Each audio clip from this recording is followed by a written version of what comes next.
মানুষ কখনো একদিনের মন খারাপে কিংবা হঠাৎ বলা একটা কটু কথার কারণে রাগ হয় না, ঝগড়া করে না।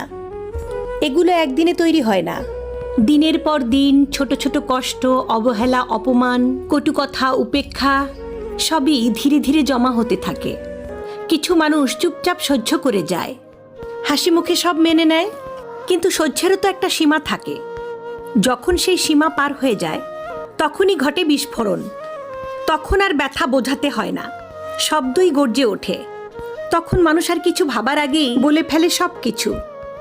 সে হয়তো চুপ থেকেছে সম্পর্কটা টিকিয়ে রাখতে, কিন্তু একদিন হঠাৎ সে চিৎকার করে কাঁদতে কাঁদতে বলে ফেলে, আমি কি মানুষ না?